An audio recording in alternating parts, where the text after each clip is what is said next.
What's going on, guys? Brand new episode of Fins Up Talk. Today is February 25th. Very excited, as always. Brand new information coming for you guys. As always, guys, this is for the fans, by the fans, to the fans. We got Tua Tagovailoa back in the news. The GM did some interviews. Yep. Malik Willis, I think we're priced out on him, but Yep. we'll see. We got some good topics. Oh, Chad, what do you think, brother? yeah. Well, first off, Juan, good to see you. I know we didn't get to briefly talk before this. My man's got the fresh cut on the beard, looking right. Hey. I can dig it. For those that don't know, Juan and I are embarking on a good fitness journey, so I'm excited to roll with him on it. And yeah, we're trying to obviously build this podcast, build this program, but also build our health and our wealth. So excited to talk about that. But before we jump into it, Juan, how you doing, my brother? How you feeling? How you living? Man, I'm feeling good, man. I'm feeling good. A little bit tired. Little League Baseball. We were just talking about that, so it takes a lot of energy. You know, I got the kids playing baseball, and then I got my 3-year-old when I come back, so dealing with a lot of kids, but it's also a lot of fun, and it's very, very rewarding. But man, I'm blessed. I cannot complain, brother. I love it, man. I love it. And for those of you that don't know, I know we've said it a couple of times, but Juan is in Florida. I'm in Arizona. Bless this man's heart. I had volleyball practice. It is 9:39 where I'm at. It's 11:39 where my boy's at. So he is sacrificing. And it's actually my fault why we haven't been able to go every week. Juan has been committed to it. He's loyal to the soil, and I have let it down. But we will get back on track. I promise. We will try. I know the goal is to do actually 2 to 3 days a week, Juan, and I know I'm feeling us. But topics-wise, okay, you brought it up. Let's do John Eric Sullivan. Let's talk Tua. It's right there. He all but went on what I call Radio Row of the NFL Scouting Combine and addressed it right off the rip. He said all options are on the table. The way I looked at that one when he said all options on the table, and they pressed him, and he said trading him is a possibility, keeping him is a possibility, releasing him is a possibility. But there was something he said, Juan, and I heard it, and then I read, and something that Kyle Krabs said, and also Simon Clancy said. Did you notice, Juan, in that interview when he said Tua believes he can be a good quarterback again? I hope for him to get that opportunity somewhere. He all but basically said somewhere else.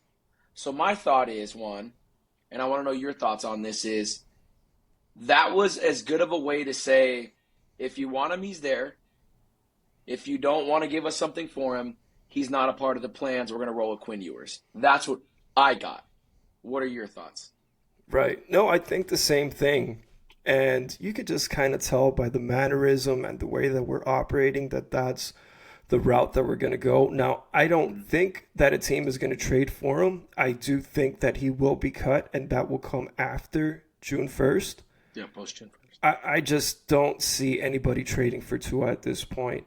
Uh-huh. I do believe he could be a decent quarterback. He could be serviceable as a Yep. backup, Yep. but as a starter, there's no way. Yeah. Yeah. Yeah. I think the part that's so hard for me is, and you and I talked about this, I was a big Tua guy. Followed his career when he was in high school at Elite 11, followed him when he went to Alabama. The fact that people don't realize he was almost a USC guy, but Nick Saban sold him on Bama. And then had he not been able to play in the national championship, he was talking about transferring. So this wasn't too long ago that we were in tank for Tua. This was supposed to be the guy. Then the hip injury happened. But then we got to see glimpses of the greatness that was Tua, Bama Tua, as they like to coin it. And then one for me, what did it was, do you remember the 2024 season? He gets hurt after the Texans game, and he hurts his hip, and he sits out the next 3 games.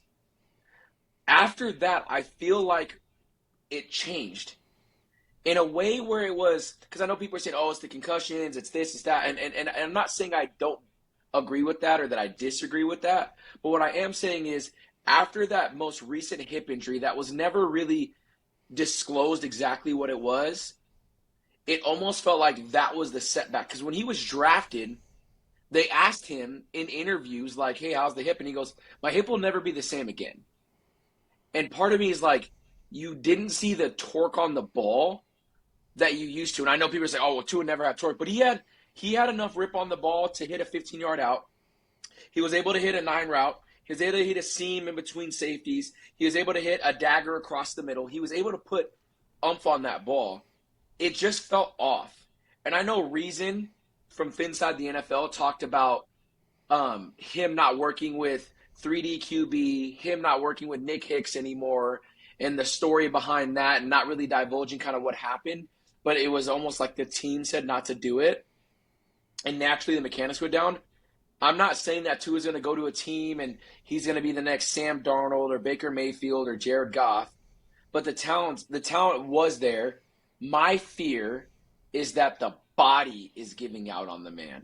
Even if he has one good year, I just don't think it's sustainable because I think the body's giving out on it. Yeah. Now, I'm listening to what you're saying, right? And I want to go in order because my thoughts are all over the place right now. I'm just going to spill it out, and however it comes out, it comes out. So the talk when we tanked for Tua, I thought the same as you. However, there's other fans that wanted Justin Herbert. Mm-hmm. My mind was, what has Justin Herbert done?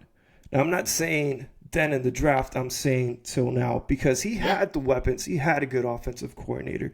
He had the receivers. He had a prime Keenan Allen. He had a running game. He had a decent offensive line. Yeah. So I thought it was the right move going to Tua. And to your point, I know you had mentioned the torque. It wasn't there. I was never sold on Tua being that guy that he could squeeze it into a tight window where he has the biggest arm. I went by what I saw and by what the analysts were saying. This guy is a left-handed Drew Brees. And that's what I saw. Drew Brees didn't have that arm. He made the right decisions. He was very accurate with the ball. And something happened. Now, if you ask me without me hearing what you just said, I wouldn't be able to exactly pinpoint. But now that you say it, after that injury, it did go downhill. Initially, there were people that were very hard on him in the first season that he played. Mind you, we had a guy in Brian Flores who said, this guy stinks. He gave him 2 offensive coordinators. Then we start putting coaches in place to give him some more weapons. But still, he didn't have the same pieces that Justin Herbert had. When he did have everything fall in place, when we got Tyreek Hill, when we got Waddle, when we got a coach that believed in him, when we had a decent offensive line, when we had a running game, this was the best offense. Arguably, if not top 3, top 5 worst. Stats, we were 1. The stats were there. So I don't think we were wrong in saying that Tua was the guy. It's just a very violent sport. And with his history of injuries, you didn't want it to happen. You hoped that it didn't happen. And you took a chance on a guy to not make the same mistake and repeat the same sins from before by not taking a chance on Drew Brees. When we had the chance to take a chance on Drew Brees, we did it with Tua. It almost paid off. Yeah. But it's what can you do? He got hurt. It's time to move on at this point. Yeah. I really have nothing more to add. I think you said that perfectly. I think the reality is if you read my breakdown, I literally have Drew Brees as the player comp, and I hate player comps, but his film was contagious. The way he was able to anticipate windows, the way he was able to have a quick release, his footwork was perfection. You almost forgot he was left-handed because his fundamentals were so key. But again, he could rip it. Now, rip it is a very different version. He's not Josh Allen. He's not funny enough Justin Herbert. And I agree with you with Justin Herbert. Everyone's like, oh, well, he's there, he's this. He's losing in the playoffs. He has arguably the best quarterback coach that there is in literally Jim Harbaugh. So it's not like, I mean, dude, people want to say, oh, well, the offensive line went down. Well, welcome to what Tua dealt with. He's like, oh, well, he had lost his all-pro left tackle, Joe Alt. He lost his all-pro right tackle, Rashawn Slater. Actually flipped that because they were flipped. But he lost their all-pros. Okay, well, Tua had Tron Armstead injured all the time. Tua had Austin Jackson injured all the time.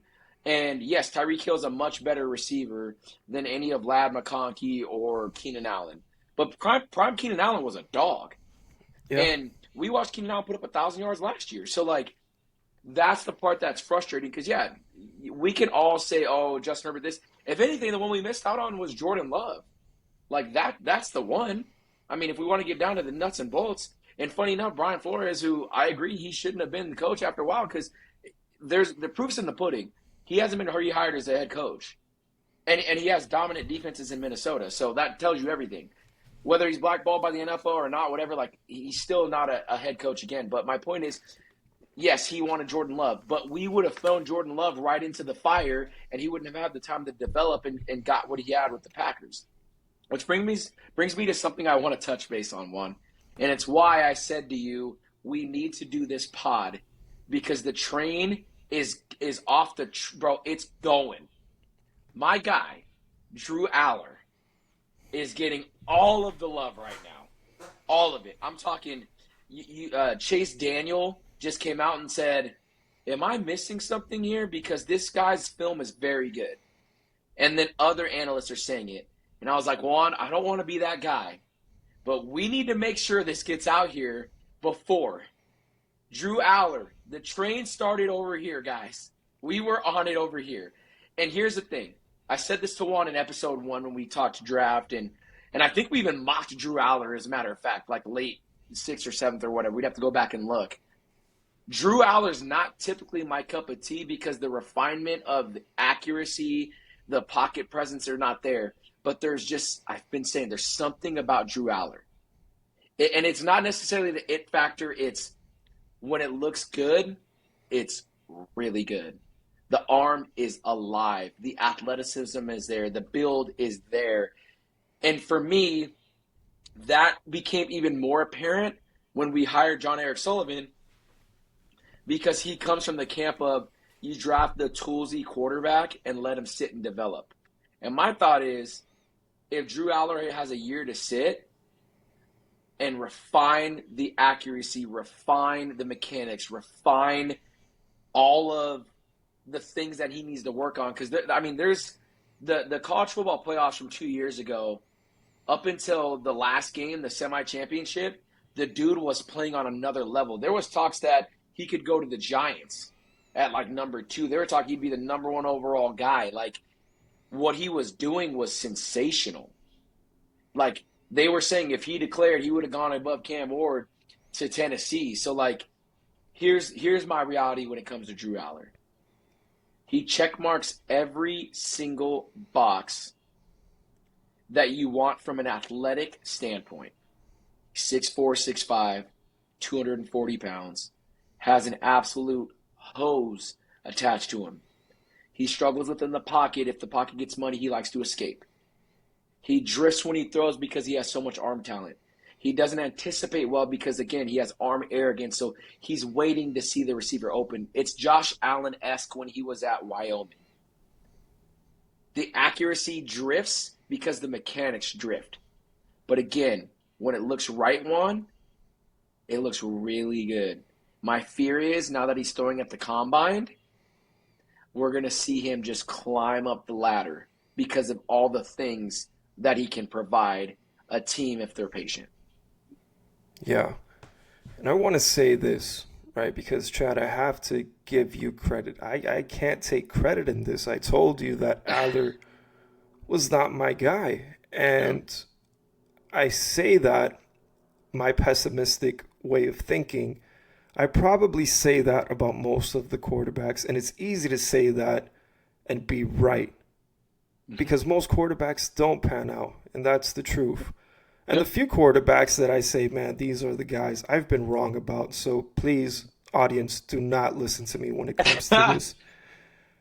I'm listening to you, Chad, and I'm listening to every word you're saying, but there was a part there where you were talking, and I started just drifting into just imagining having our own version of Josh Allen. When I heard those words, I was like, "Oh God, I wish. Why not us? Why can't we get Yeah. that guy?" And there was a point though. There was a point where I was looking at highlight videos and I thought to myself, before this college football season, this last college football season, man, Drew Aller, that guy could be somebody for the Miami Dolphins. Mhm. He has the size, Yep. he has the arm, he does kind of look like Josh Allen. He really does. That would be something. Now Mhm. we know we're going to draft the quarterback. Yep. I believe it's a foregone conclusion at this point that we're not going to get Malik Willis. I It agree. is what it is. I know you mentioned before in the previous podcast, it's probably going to be the Arizona Cardinals. Hmm.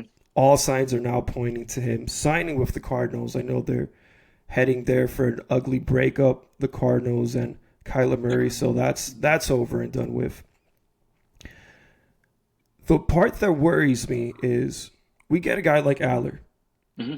Who is going to now be the quarterback? Because, like you said, we want him to sit, we Yep. want him to wait, and we want him to develop. Yep. I would be happy with somebody like Aller. I would be happy with a pick like Taylor Tate. Green. Big time. I would be happy with Love him. that. The the question now comes in my mind, Hmm. do we roll with Quinn Ewers for this season and see what he does? Do we bring in a veteran quarterback? Because right now the options, they're very limited.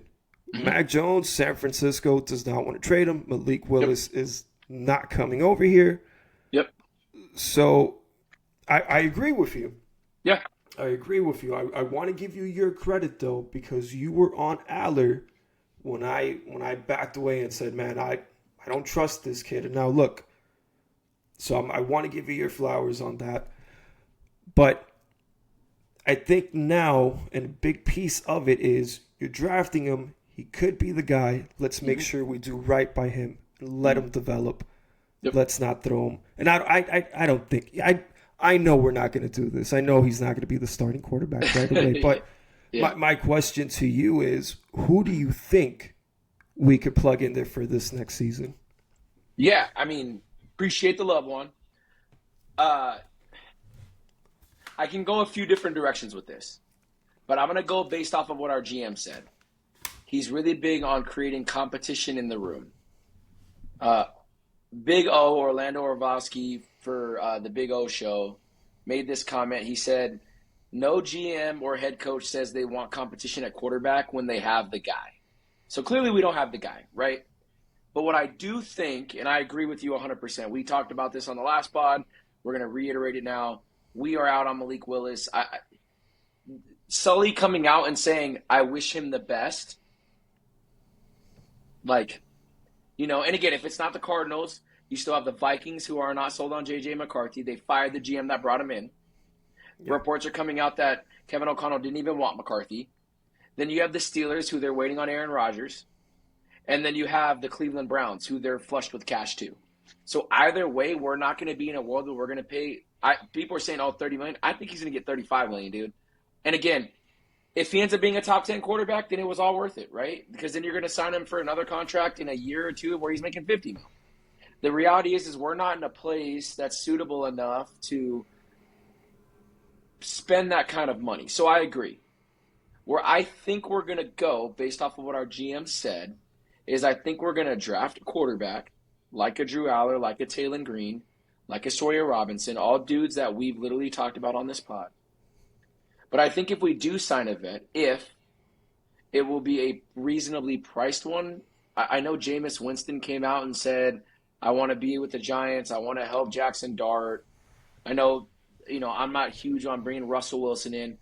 Barry Jackson from the Miami Herald made this comment. He said, why spend $5 to $6 million on a vet when you're already strapped for cash who could potentially win you 2 or 3 more games that you shouldn't win? Now, Juan, you know my theory on this and my stance. You do not tank ever. You don't. Because teams that have tried to intentionally tank, they've failed. Like they've legitimately failed. And I'm sorry, but if we're marching for Arch, if Arch Manning is the prize, which you and I have different QB1s. I know you love Darian Mensah. I'm personally, I love Sam Levitt. I love Brandon Sorsby. Like and then our boy Dante Moore. Obviously, Arch Manning is the jewel or whatever. But that's the Mannings. The Mannings are really big on, we're gonna put our person in a situation that goes well. So if we suck and we're that bad, what's to stop them from literally being like, we're not playing for the Dolphins? So I say all that to say, I agree with Barry in we should not spend money on a veteran that's going to stump the growth or seeing what we have in Quinn. So I think Quinn needs to be the guy. I do. We got Cam Miller from the Raiders practice squad, the week 18 before the season was over. So we technically have 3 quarterbacks on the roster because 2 is still there. But once we cut or trade him, he won't be there. But yes, that's 2 young quarterbacks. But you're a young team. See what you have. What if Quinn Ewers ends up being Brock Purdy? We don't know. Now again, I'm not saying that you're going to go out there and say, oh, it's all Quinn. Clearly, you're going to draft a quarterback. And here's the reality: what if we drafted Drew Aller and he balls out in camp and balls out in preseason? It would be like the Seahawks when they drafted Russell Wilson. Even though they had Matt Flynn, they were like, hey, we got to start the kid. He's better. So if Drew balls out, great. Then he's a year ahead of his development. But for me, in that incredibly long answer I just gave you, my belief is you roll with Quinn Ewers, you see what you have. I think you and I both agree at minimum he's going to be a good backup, which that's good. That means we have him for 3 years. And then if he ends up being something, great. If he ends up not being something, then next year the onslaught of incredible quarterbacks that are coming out are there. Yeah. Yeah, and, you said something there, Chad, that I want to touch on because I know we've gone back and forth, and I appreciate other people's way of thinking, and I try to listen to these interviews and try to put myself in the position of the GM just based off what they're saying. Now, I'm with you. It's bad to root for losses. I mean, what's the point? We're fans. We want to root for these wins. But he said something for this draft. It's his job to make those 8 picks, 11 picks. Yep. We haven't had much success when we're drafting top 5, top 10. It doesn't always equate to success. Amen. But the reason that I do not mind rolling with Ewers over a guy like Jameis Winston that'll give you 2 to 3 more wins, yep, and I'm okay with the losses, is because this GM is different from the GM that we had previously. There it is. Where the other guy, I'm thinking to myself, he's going to get it wrong. Yep. This guy, even if we root for a guy like Arch Manning, which me personally, I want to see some more, but you know me, Chad, I say that about everybody. Yep. With this GM, if we have a top 3, top 5 pick, I wouldn't be surprised if he trades that to add more picks. It's just the Green Bay way. And he's saying it. He's telling you, unless it's his guy is there then. But I trust this GM. Yeah. So that's my way of seeing it, just based off what Sully is saying. Yep. Right? That's the way that I'm understanding his thought process there. Now, as far as who we roll with, I think yours as well. Mm-hmm. I don't think it makes sense to bring somebody else in and you get 2 or 3 more wins. No. Now, listen, if we get a guy like Aller and he balls out in training camp and he does good preseason, yep, okay, I get that. What I don't want to do is force the issue. Yep. I don't want it to go out there because we drafted him. We want this to be our guy. We want to get the fan base excited. No, none of that. Let's do things right. I agree. We got a GM from a winning organization. The proof is in the pudding. Come The on. Seahawks, where did they get their guy from? Green Bay. A lot of other organizations, they followed the same blueprint. Now it's our turn. Rome wasn't built in one day. Yep. Let's give it the time that we need. I know there were rumors out there, and I'm setting this up here for the next question that I have with Waddle. Now he did say this is all cap. He did not ask for a trade. Yep. But if it just so happens that he does ask for that trade, right? Because he could be saying this, but we've seen this story before where no, that's not true, and then all of a sudden, hey, you know what it is? I want out, and I don't blame him. It's very hard to replicate a pick like that in the draft, but it's not impossible. You want guys here that are fully bought in, and if you want a success story from a team that let go of their best receiver, that was a cornerstone player for them. The Chiefs, but the Seahawks let go of DK Metcalf. Oh, DK. Yeah. What happens And the year Tyler Lockett. after? Win a Super Bowl. They win a Super Bowl. So for me, I texted you right away. I was like, man, this sucks. I was all down. But you know what? It's not the end of the world. Yeah, we still have that feeling in the back of our minds where we're going to get this wrong. But guys, we got a new GM, and we have to trust the process. Yeah. What do you think, Chad? I mean, he said it's cap, right? He's not going to go anywhere. But what are your thoughts on those rumors? Yeah. Specifically for the Waddle stuff, did you get to see him on Teron Armstead's the interview he did with him, or no? No, I did not. Yeah, so I'll send you the link, but he went on Teron Armstead's the set, and he talked about the trading. And you remember the 50 cent gift that they would see, like me, like Why you why mad F at me me for? Yeah, like why you mad at me for? Yeah. And that's how Jalen Waddle said he felt when he knew the NFL was a business last year or last season, when he was like, me, why am I getting traded? He talked about wanting to be a Dolphin. He talked about getting to speak with Jeff Hafley and getting to know him and all that. The reason I don't believe that Jalen Waddle would ever ask for a trade is this is the same guy that was on an Alabama team with Henry Ruggs, who's a first rounder, Devonta Smith, who was a first rounder, Calvin Ridley, who was a first rounder. Like, he's used to not being the guy. And he talked about it. He said, I understand why I was second fiddle to Tyreek Hill. He says this on the set. He goes, when you have a guy that's that special, that dynamic, he goes, but I'm ready. He said, he's like, see, Teron, you're trying to get me right now. I think we're going to see the best of him. And it's funny, Jalen wasn't even my wide receiver 4 in that draft. I had Jamar Smith first, or 1A.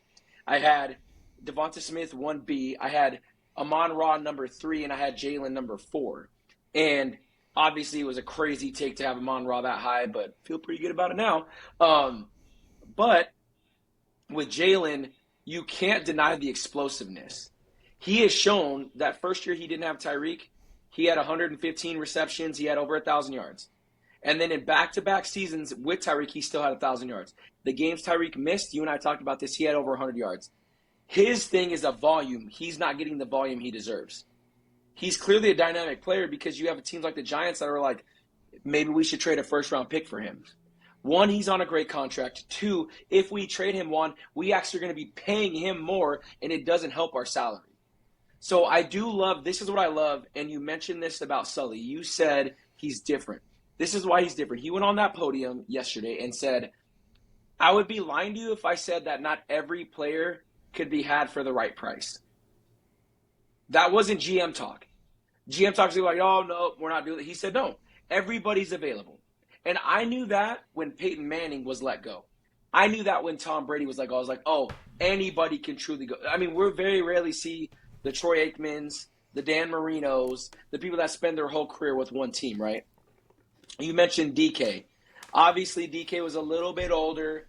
He wasn't on, like, he needed new money and all of that. The Steelers wanted something different.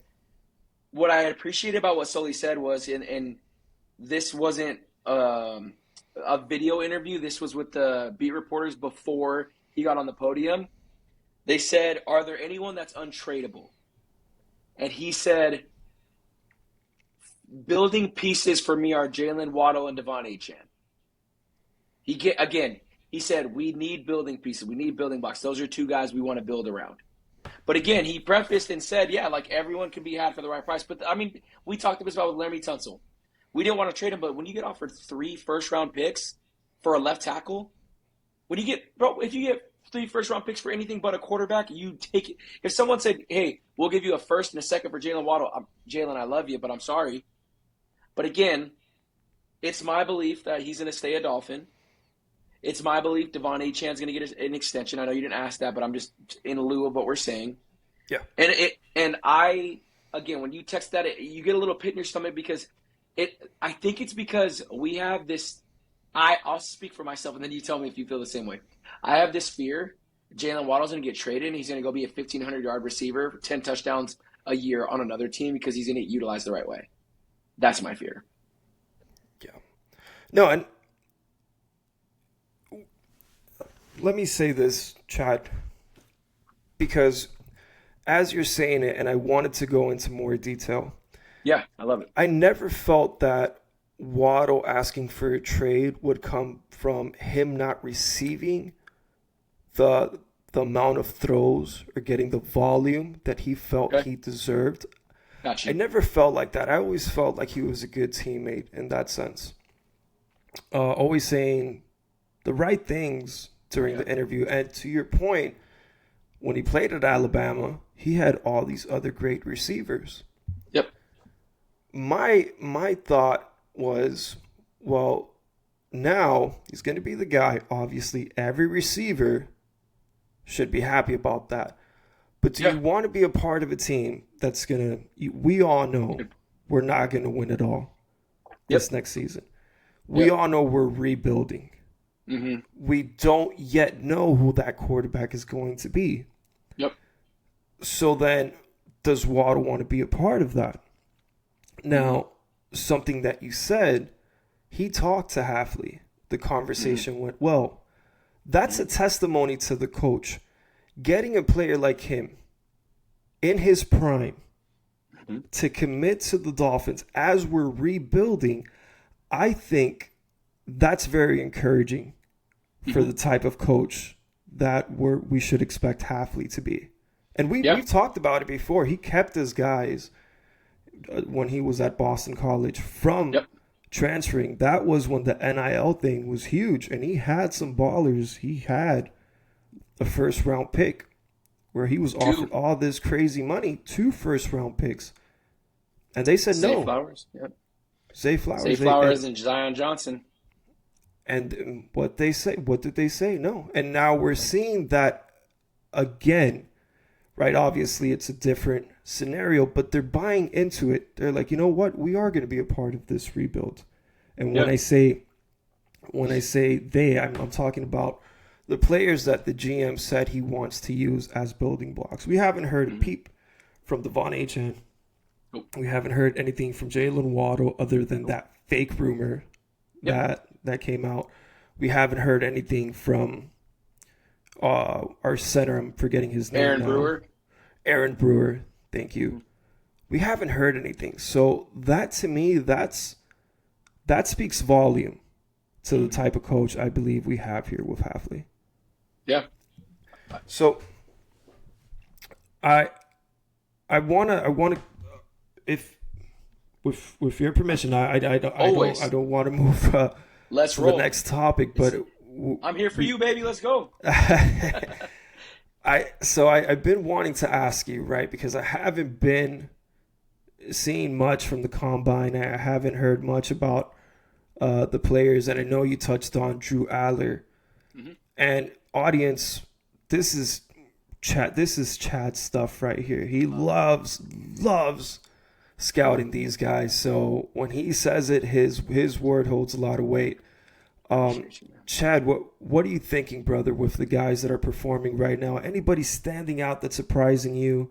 Anybody that you talked about before that maybe they weren't being talked about, like a Drew Aller. Now we're hearing more from them. Yeah, Just want to hear your thoughts on that. yeah, I'm all for. I mean, again, to Juan's point, the reason I love scouting and wanted to be a draft guy and a GM is because I'm a Dolphins fan. Our excitement is the off season. So I appreciate the love, man. Obviously, I get stuff wrong, but I like my track record. It feels pretty good. I like that there's video evidence now because I can hold myself accountable. I might be completely wrong about Drew Aller. He might be a complete bust. We'll see. The on the field workouts actually start tomorrow, Thursday. Right now, it's been interviews and it's been like meeting with teams and talking to media. But a couple of guys that I think are going to be freaks of absolute nature. Sonny Styles is going to solidify being a top 10 pick after this weekend. I truly believe he will run a sub 4.4, if not a high 4.3s. I think he is going to be, when they do the RAS score, or the rack score, where it has like the percentiles, I think he's going to hit 90 percentile in a lot of areas. He can play across the board. He can play off ball. He can play on ball. For you guys that don't know, off ball linebacker, old school term is middle linebacker. It means you're off the ball. You're off the line of scrimmage. Edge is obviously like a defensive end, but it's stood up and it's an outside rush linebacker. He can cover tight ends. I think he's going to crush the on-the-field drills. I think you're going to see this literal cyborg. I said he looks like an action figure. You're going to see it. So I think he's going to literally be insane. I wish Ruben Bain would test. I know he came out and said he's not testing. I really wanted to see Ruben Bain test, but I think he's going to let his film speak, and I think he's going to just kill it. But as far as what Combine does, I love that Mekhi Lemon is going to compete. He came out and said he's going to compete. I think you're going to see the hand catcher of all hands catcher with Mekhi. There's been a lot of love for Omar Cooper Jr.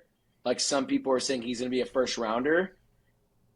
I like him, but I'm an Elijah Surratt guy. I am dying on the Elijah Surratt hill, and I hope that what this does is this pushes him down and we could steal him in the third round because I think he's a consistent he screams Green Bay receiver, which is awesome for me because I love Elijah Surratt. I want to touch base on why I'm saying so many receivers, because this receiver class is deep, but also Jeff Hafley came out, or not Jeff Hafley, John Eric Sullivan, Sully came out and said, we need a big receiver to complement Jalen Waddle, which is music to our ears. So combine-wise, that's what I'm looking at. But as far as guys that I think are going to step up and absolutely wreck the combine, I think you're going to see David Bailey have a stupid combine. I think he's going to be a freaky athlete. I think that you're going to see that with Sonny Styles. I think Caleb Downs is going to show why he's a consistent player. I don't think he's going to blow you away with like 4.3 speed, but I think he's as clean as it gets. He's going to look great on the on-field drills. I think Drew Aller is about to literally throw the leather off the ball. I think he's going to show people why. I am not a Ty Simpson guy, but I love that he's going to throw. And I'm praying he throws well because rumor has it the Rams like him, and they're right behind us. So if we can drum up enough interest for someone to jump in front of them or for the Rams to swap with us, that helps us out. But I love that he's going to compete. I think that the Mississippi State receiver, Brendan Thompson, is going to have, if not the fastest 40, a top 340. I think that Emmanuel McNeil Warren is going to dominate. I think that your boy, who I will give you credit for, he's going to be CB1 for me as well, Gerard McCoy. He's testing. I think he's going to run a 4.4 or 4.3. And I think he's going to remind people why his 24th film that they need to evaluate that because he's that good. As far as other positions, because the safety class is so deep, I'm hoping Jacoby Thomas doesn't do great so we could get him late. I think Keontae Scott is going to perform well, another Hurricane. I really hope Akeem Mesidor performs because he deserves to be a first-round pick. But as far as like on-the-field stuff, the dudes that I think are going to be absolutely dominating at the Combine, I think it's Sonny Styles. I think it's David Bailey. I think it's Kenyon Sadiq, the tight end from Oregon, which is another deep class. And I believe Emmanuel McNeil Warren is going to do his thing, and we're going to be reminded of why he's going to be a first rounder. And then, dude, Jake Galladay, or I'm saying Jake Goldie from Cincinnati, the linebacker. He's like 6'4", 250. I hate comparison. I'm not saying he's this guy, but he looks like Brian Urlacher, and I think he's going to have a good combine too. So those are, I know I threw a lot of names at you, but it's combine time, baby. I'm excited. Hey, okay, so let me ask you, Chad. You just said a Yeah. lot, right? Yeah. So I don't mean to throw this back at you, but Yeah. I have to know because we're on topic. The Dolphins are up. It's number 11. Now, Yep. we know that they want to trade back. Yep. Who's the one guy that he's on, if he's on the board, and it's a realistic chance that he's on the board, that you say, no, we're not going to trade back. We draft him. I don't think it's realistic, but I think if some teams are dumb and they pass on it, if Francis Mauigoa is there, I'm taking him. Like, I'm Mel doing it. Kiper just mocked it. came out with mock draft. Yeah. Yeah. Francis Mauigoa, Caleb Downs, realistic, you said, right? Yeah, realistically, we're So surprised I'm not gonna. he's Yeah. there. Yeah. I'm not going to say Ruben Bain because he's not getting out of the top 5. I'm not saying David Bailey because he's not getting out of the top 7. After the combine, because I think he's going to kill the combine, if Sonny Styles is there, I'm taking Sonny Styles. So those are the 3 names that if they're there, I'm taking them. Because I do think, I'll tell you this one, I do think 2 of the top 3 receivers will be there. And the consensus top 3 are Mekhi Lemon, Carnell Tate, and Jordan Tyson. I think 2 of them will be there. I think 1 receiver will go in the top 10. Because we're at 11. But I'm not taking on those. I'm trading back. The only players that if he's there, I don't care what we get offered. I'm not trading back is Francis Mauigoa. If Caleb Downs is there, I'm thinking about what am I going to get. If Sonny Styles is there, it's the same. But the one player where I'm like, yo, if he is there, I'm taking him. It's Francis Mauigoa because biased Hurricane fan, but it's also a position of need for us because he can play right tackle or right guard. Right. And I'm thinking the same way as you. CC is the guy realistically, and we're seeing that now with the mock drafts coming out. There is a good chance that he will be there. And this is not saying that Caleb Downs can't be that guy for us, but we've touched on it. It's a very deep defensive back class. So, we have to do what's right. Now, I know you touched on a big receiver. And Elijah Surratt, for me, is that guy as well. If we don't get him in the second round, if he for some reason is there in the second round and we do not select him, I think he's gone. I think ultimately what is going to end up happening is the Raiders are going to draft Fernando Mendoza, and in the second round they're going to get Elijah Surratt. I just have this feeling, and they have a lot of needs. Yeah. They do, but unlike the Dolphins, where we're probably going to get an Aller or we're going to get a Green, Fernando Mendoza is going to start right away. Yep. And they're going to want to complement him with a receiver of his liking that can perform. Who better than Elijah Surratt? Yeah. So that's where my mind is at. If we do end up trading back, I do think that Tyson could fall to that 15 to 20 range. It's a possibility. I know he performed. I much rather him than Carnell Tate. You know how I feel about Tate. When I see things once in a film, and it's much easier to say this guy doesn't have it than to say, hey, this guy is good and be right about it, because it's very hard to be right with these players. But I hate receivers when they get those alligator arms, and that happened with the Miami Hurricanes during the Sugar Bowl, I believe it was. Sugar Bowl, right? Yeah, against Ohio State. Against Ohio State. Yeah. So I'm hoping that we get a guy like Tyson. You know how I feel about Mekhi Lemon, but again, we have to listen to the GM. He wants a big-bodied receiver. So hopefully if we do trade back, Tyson ends up being that guy for me. Yeah. I agree with you. I think I think Elijah Surratt is a second-round talent. I think what can help us in our favor is he's a little bit older. He's 23 years old, and that's a little bit older as in I don't know if he's turning 24 during the season, so that's an older rookie. He's not going to have a 4.40, so he's going to be a little bit slower. I believe he's going to measure in at 6'1.5" or 6'2" and like 205 to 210. He doesn't wow you with like anything crazy, but he blocks. He's dependable. He catches. Did you find how old is he going to be? I did, yes. So he's 22 right now, and he will be 23 in May. Okay, cool. So maybe not too old, but a little bit older. Like I think Mekhi Lemon and Carnell Tate are like 21, but whatever, right? I believe he'll be a second rounder only if he performs well. What we need to have happen is the hype to continue to build for Omar Cooper Jr. and the Raiders to be like, that's the guy. Like, because they have Brock Bowers, they have Michael Mayer, Michael Mayer, they have they drafted 2 receivers last year, Dante Thornton in the 4th and Jack Besh in the 2nd or 3rd.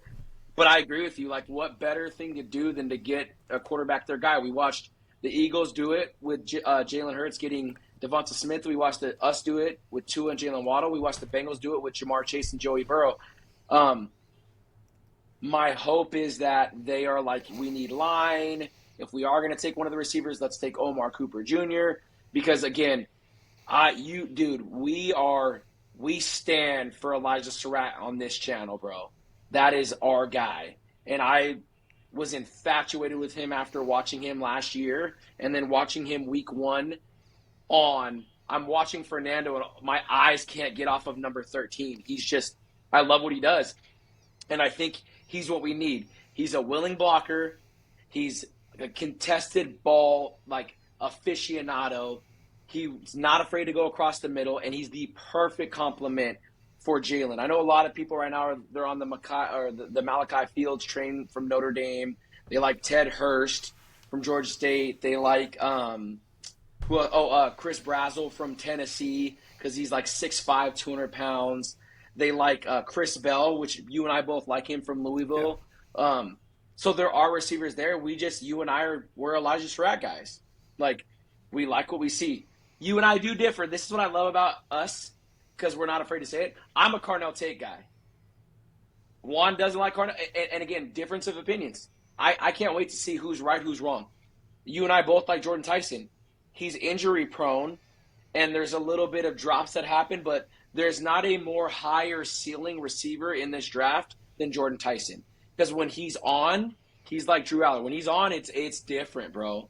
It's different. And remember, he was the consensus wide receiver 1 all the way up until now. Who was that last year, Juan? He was the consensus wide receiver 1. He ended up being drafted as wide receiver 1, but there was a lot of questions. Do you remember who that was? Last year, receiver 1. Yep. I was going to say Marvin Harrison, but that was the year before last. Yeah. You know it, bro. The Panthers. Oh, our boy from Arizona, McMillan. Yeah. Yep, Teteroa McMillan. All of the talk leading up was, he's not going to fall out of the top 10. He might not be in the top 15. He could be at the end of the first round. Dude, he goes number, 8 to Carolina, ends up winning Rookie of the Year. So, like, again, this can happen. This Jordan Tyson stuff might all be smoke. He's not going to compete in the combine, so his medicals are going to be key. But, right. Yeah, the big receiver, there's so many options. The beautiful part about this draft is our areas of our need are safety, wide receiver, linebacker, edge. Those are 4 stacked positions in this draft. It's all there. It's all there for the taking. Yeah. We talked about safeties. Caleb, you know this. Caleb Downs is my number 1 overall player, and I just got done saying if he's there at 11, I'm going to think still about trading down. That's not a knock on Caleb Downs. I think he's the best player in the draft. Yeah. But when you have Emmanuel McNeil-Warren, when you have A.J. Halsey, when you have the Dylan Thieneman from Oregon who's getting first-round hype right now, when you have Jacoby Thomas, when you have, like, who are the names I'm missing? There's so many safeties in this draft. Oh, Kamari Ramsey from USC. From the receiver, the safety from Penn State. Why can't I think of his name right now? Wheatley. Yeah, Wheatley from Penn State. Like this draft, there are safeties all over, Yeah. all over. So it's one of those ones where you're like, dude, I can get a Caleb Downs and then get a second tier tackle, or I can get a Francis Mauigoa and then still get a first tier safety. It's all about position, and it's also why like I love Sonny Styles, but dude, the linebackers are stacked too. You have Deontay Lawson, you have Jake Golday, you have C.J. Allen, you have Arvell Reese, you have the Jeremiah Trotter from Missouri. Like, dude, there's linebackers all over. So you almost go to a point where you have to marry. Yeah, he may not be the number one guy or our best available player, but our next grouping of players are so close that why not take – let's put it this way, Juan. I'm going to throw an example at you. Let's say Francis Mauigoa is their 5th overall player, and he's there. And Caleb Downs is their 2nd overall player, and he's there. Logic says on the board you take Caleb Downs. But let's say that A.J. Halsey is their 25th ranked player, and they get word that he'll be there in the 2nd round. Wouldn't you rather take your 5th overall player and your 25th overall player than take your 2nd overall player and your 49th overall player? Simple numbers. So, like, for me, the way I look at it is you take value mixed with need. I'm always going to be BPA because you get in trouble when you draft for need. But when BPA lines up with need, that's the perfect world. Yeah, and when you draft somebody like Caleb Downs, you get him knowing that you have a baller in your hands. Yep. That not only is he going to cover his assignment, but he's going to erase mistakes from other places on the field. Yep. So if a nickel makes a mistake, he'll have his back. Yep. Now, the difference between the way that the Dolphins are now thinking with Sully, well, no. We're going to get a safety. He's not going to be a Caleb Downs where he'll erase others' mistakes. But if we're able to get 3 picks out of this, well, we're going to get an A.J. Halsey, for example. Yep. He'll cover his assignment. We'll get a nickel that we trust will cover his assignment. And then cherry on top, we'll get that 3rd pick and fill in the spot somewhere else in the roster. Yep. To me, that's the difference.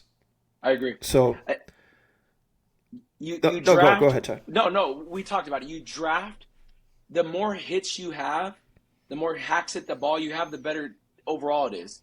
Again, like we work in sales. The more sales I have, the more opportunity I have. Yes, we're always all chasing a whale, but the more sales you have, the more opportunity you have. It's the same way. The more shots you take, the more mix you're going to have. So if we're drafting for volume, we have a better chance with 11 picks than 8 picks. And you heard Sully say it today or yesterday. He said, as of right now, we have 8 picks. I have to make those 8 picks count. So, yeah, I agree. I want to ask you this because I know we're coming up on time, Juan. Rapid fire. Jordan Brooks, does he get extended? Yes. Aaron Brewer, does he get extended? Yes. Devon Achane, does he get extended? Yes. Okay. Who do we trade Minka Fitzpatrick to? Do we trade Minka Fitzpatrick? I think he's out. He's out. I think we would have heard otherwise by now, like we did with Waddle. I think he has 1 foot out the door, and unlike last time, I'm not upset. Yep. Shouldn't have been upset last time, but see if we can get him to a winner, and we'll replace him with somebody in the draft. Yeah, I agree. I love Minka Fitzpatrick. I loved it when we drafted him. I know you feel the same way. His timeline, it just sucks. We talked about this. He's never been with us when we were winning. And unfortunately, that's the case. I think he ends up with a team like Dallas who they need defense, they have money, and they can throw a third or a fourth round at us. I think that it sucks because we don't want to create more holes.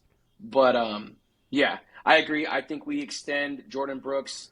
I think we extend Devon Achane. I think we extend Aaron Brewer. I think they're building block pieces for us.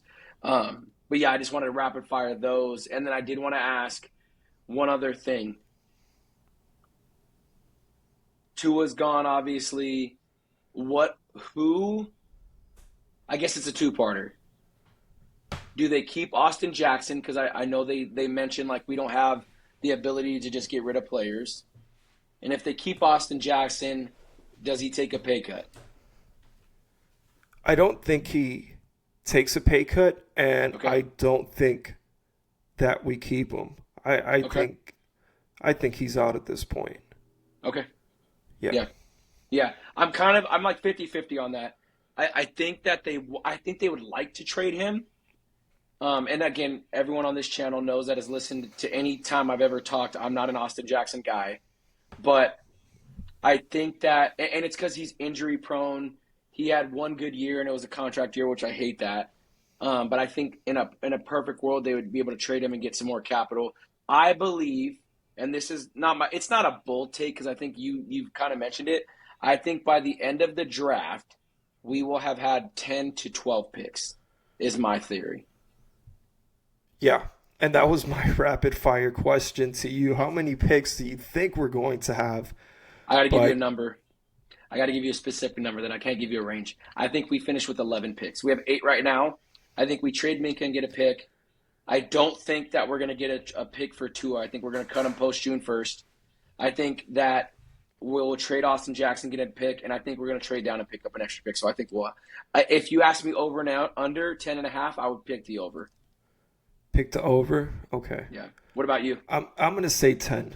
I think we end up with 10 picks. And I think ultimately we're going to be very happy with the picks. Yep. I have a good feeling. Yeah. The one pick at 11 you'd be disappointed with, but you think could happen. The one pick at 11. That So you'd you know be how I feel about disappointed. Cardinal Tate, but I don't think in a million years Yep. we'll take Cardinal Tate. Yep. Let me think about this a little bit.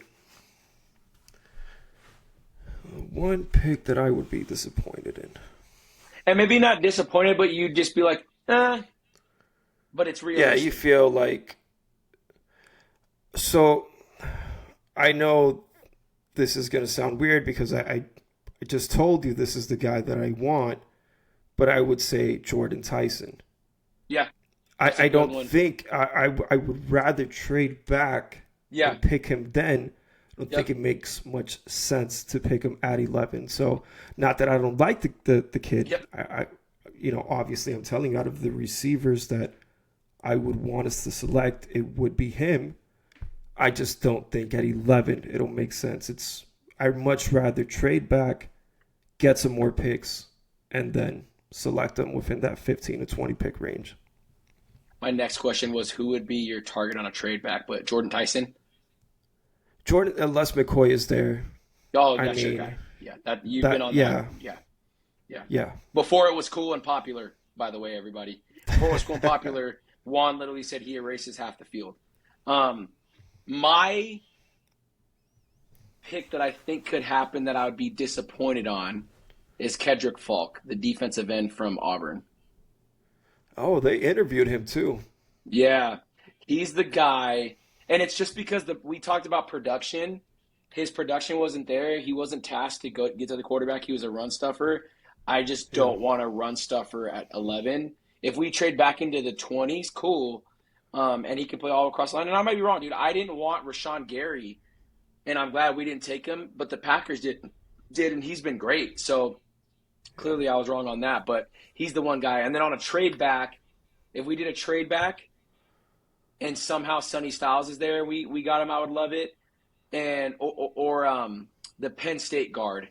I forgot how to say his name, but if we were able to trade back and take him or even in the late 20s, Emmanuel McNeil Warren, I'm good with. So those would be my guys. Okay. All right. Yeah. I think for Yeah. our next podcast, we should do a mock draft, our 2.0 mock draft, because I'm hearing some new names. Yeah. Yeah. Yeah. Brother, I'm all for it. Is there any questions you had for me? I know I cut you off a couple times. My bad. I got juice, baby. Oh, no, no, not at all. Not at all. Okay. I got nothing else. Do you have anything else, Chad? Want to make sure we, No, man, I'm excited for the combine. okay. Again, actually, you know what? This is what we're going to close on. Your 5 guys pre-combine hype. And it doesn't even have, they could already have been hyped, but who are the 5 guys that these are Juan's guy through and through so that we have it on a recording? So, McCoy, Yep. D'Angelo Pons, Yeah. AJ Halsey, Okay. Keontae Scott, Okay. Elijah Surratt. I just said Okay. 4 defensive backs. Yep. I would not be mad if we got all those 4 guys. I listen. They can flat out ball. Yep. So those are my top 5 right there. Yeah. Mine are Elijah Surratt, infatuated with them. Caleb Downs, Drew Aller, Keontae Scott, and probably Jacob Golday, the linebacker from Cincinnati. Those are my guys. Yeah. Okay. Yeah. Okay. I said Drew Aller, right?